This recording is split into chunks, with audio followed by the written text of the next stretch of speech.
ಕಾಲುವೆ ಹರಿಯಲಿ, white collar ಕ್ರೈಮೇ ನಡೆದಿರಲಿ, ಜೀ ಕನ್ನಡ ನ್ಯೂಸ್ ಹದ್ದಿನ ಕಣ್ಣಲ್ಲಿ ಯಾವುದೂ ಕೂಡ ಮಿಸ್ ಆಗಲ್ಲ. ನಿಮ್ಮ ಊರಿನ ನೆತ್ತರ ವಾಸನೆಯಿಂದ ಹಿಡಿದು ದೇಶ ಯಾವುದೇ ರಾಜ್ಯದ ಪ್ರಮುಖ ದರೋಡೆ, ಕೊಲೆ, ಕಳ್ಳತನ, ಸೂಸೈಡ್ ಹಿಂದಿನ ಕರಾಳತೆಯ ಸ್ಟೋರಿಗಳು ಮಿಸ್ಸೇ ಆಗಲ್ಲ. ಇದನ್ನ ಇದ್ದ ಹಾಗೆಯೇ ಮಸಾಲೆ ಬೆರೆಸದೆ ನಿಮ್ಮ ಮುಂದೆ ತೆರೆದಿಡೋದೆ Zee Kannada news prime crime. ನಾನು ವಿಶ್ವನಾಥ್ ಎನ್ ಹರಿಹರ.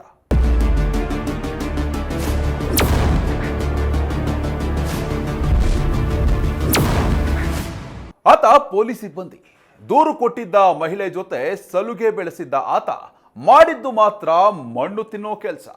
ಸದ್ಯ ತಲೆಮರೆಸಿಕೊಂಡಿರೋ ಪೊಲೀಸ್ ಸಿಬ್ಬಂದಿಗೆ ಪೊಲೀಸರೇ ಹುಡುಕಾಟ ನಡೆಸುವಂತಾಗಿದೆ. ಇದು ಪೊಲೀಸ್ ಸಿಬ್ಬಂದಿಯೊಬ್ಬನ ಅನ್ಯಾಯದ ಕಥೆ.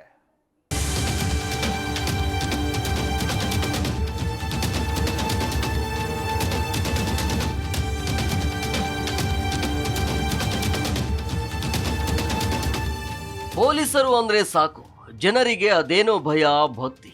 ಯಾಕಂದ್ರೆ ಪೊಲೀಸರು ಕಾನೂನು ಕಾಪಾಡೋರು, ಜನರಿಗೆ ರಕ್ಷಣೆ ಕೊಡೋರು, ತಪ್ಪು ಮಾಡಿದ್ರೆ ತಿದ್ದಿ ಬುದ್ಧಿ ಹೇಳೋರು.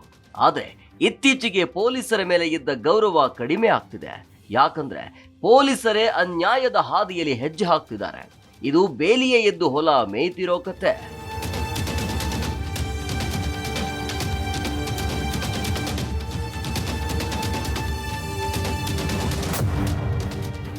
ಸಮಾಜದಲ್ಲಿ ರಕ್ಷಣೆ ನೀಡಬೇಕಾದ ವ್ಯಕ್ತಿ ಮೇಲೆಯೇ ಇಲ್ಲಿ ಅತ್ಯಾಚಾರದ ಆರೋಪ ಕೇಳಿ ಬಂದಿದೆ.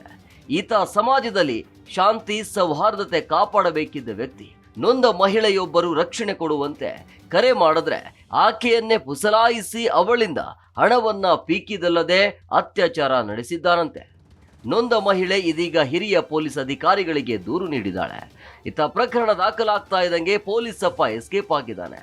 ಯಾರು ಆ ಪೊಲೀಸಪ್ಪ, ಏನು ಈ ಪ್ರಕರಣ ಅನ್ನೋದನ್ನ ಡೀಟೇಲ್ ಆಗಿ ಹೇಳ್ತೀವಿ, ಕೇಳಿ.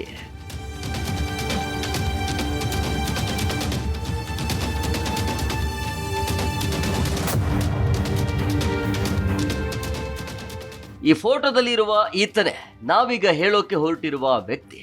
ಹೆಸರು ಪುಟ್ಟಸ್ವಾಮಿ. ಮಾಡೋದು ಪೊಲೀಸ್ ಕೆಲಸ, ಆದ್ರೆ ಮಾಡಿರೋದು ಮಾತ್ರ ಪೊಲೀ ಕೆಲಸ. ಅಂದ ಹಾಗೆ ಈ ಪುಟ್ಟಸ್ವಾಮಿ ಬೆಂಗಳೂರು ದಕ್ಷಿಣ ಜಿಲ್ಲೆ ಚನ್ನಪಟ್ಟಣ ತಾಲೂಕಿನ MK ದೊಡ್ಡಿ ಪೊಲೀಸ್ ಠಾಣೆಯಲ್ಲಿ 112 ಡ್ರೈವರ್. DAR ಪೊಲೀಸ್ ಅಪ್ಪನಿಗೆ ಕಳೆದ ತಿಂಗಳ ಹಿಂದೆ ಮಹಿಳೆಯೊಬ್ಬರು 112ಗೆ ಕರೆ ಮಾಡಿ ಜಗಳದ ವಿಷಯಕ್ಕೆ ರಕ್ಷಣೆ ನೀಡುವಂತೆ ಕೋರ್ತಾರೆ. ಅದನ್ನೇ ಬಂಡವಾಳ ಮಾಡಿಕೊಂಡ ಈ ಪೊಲೀಸ್ ಅವಳ ನಂಬರ್ ಇಟ್ಕೊಂಡು ಸಲುಗೆ ಬೆಳೆಸಿಕೊಂಡಿದ್ದಾನೆ. ಆಕೆಯಿಂದ ಲಕ್ಷ ಹಣ ಪೀಕಿ ಆಕೆಯ ಮೇಲೆ 4 ಬಾರಿ ಅತ್ಯಾಚಾರ ನಡೆಸಿದ್ದಾನಂತೆ.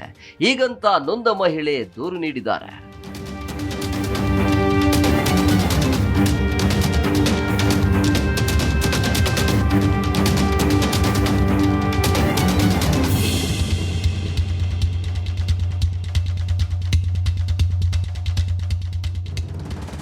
ಇನ್ನು ಪ್ರಕರಣ ದಾಖಲಿಸಿಕೊಂಡಿರುವ ಹಿರಿಯ ಪೊಲೀಸ್ ಅಧಿಕಾರಿಗಳು ಆರೋಪಿ DAR ಪೊಲೀಸ್ ಪುಟ್ಟಸ್ವಾಮಿಯನ್ನ ಹುಡುಕ್ತಿದ್ದಾರೆ.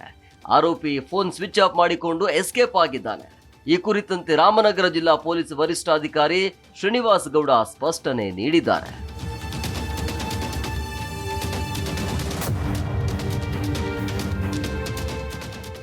ರೂರಲ್ ಆಗಿ ಡ್ರೈವರ್ ಕೆಲಸಕ್ಕೆ ಇರ್ತಾರೆ. ಅದರಲ್ಲಿ ಡ್ರೈವರ್ ಕೆಲಸ ಮಾಡುವ ಒಬ್ಬರಿಗೆ ಮೇಲೆ ಅಲಿಗೇಷನ್ಸ್ ಬಂದಿದೆ. ಅಲಿಗೇಷನ್ಸ್ ಪ್ರಕಾರ ಹೆಣ್ಮಗು ಏನು ಕಂಪ್ಲೇಂಟ್ ಕೊಟ್ಟಿರೋ ಆ ಕಂಪ್ಲೇಂಟನ್ನು ನಾವು ತೆಗೆದುಕೊಂಡಿದ್ವಿ.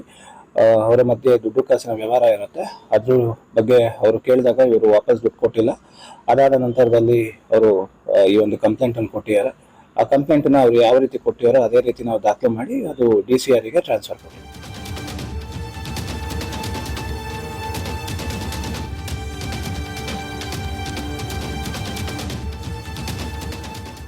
ಒಟ್ಟಾರೆ ಕಾನೂನು ಕಾಪಾಡಬೇಕಿದ್ದ ಪೊಲೀಸ್ ಅಧಿಕಾರಿಯೇ ರಕ್ಷಣೆ ನೀಡುವ ನೆಪದಲ್ಲಿ ಅತ್ಯಾಚಾರ ನಡೆಸಿ ಆಕೆಯಿಂದ ಲಕ್ಷ ಹಣವನ್ನು ವಂಚನೆ ಮಾಡಿ ಈಗ ಕಾಲ್ಕಿತ್ತಿದ್ದಾನೆ. ಪ್ರಕರಣ ದಾಖಲಿಸಿಕೊಂಡಿರುವ ಪೊಲೀಸರು ಆರೋಪಿಯನ್ನು ಬಂಧಿಸಿ ನೊಂದ ಮಹಿಳೆಗೆ ನ್ಯಾಯ ಸಿಗುವಂತೆ ಮಾಡಬೇಕಿದೆ.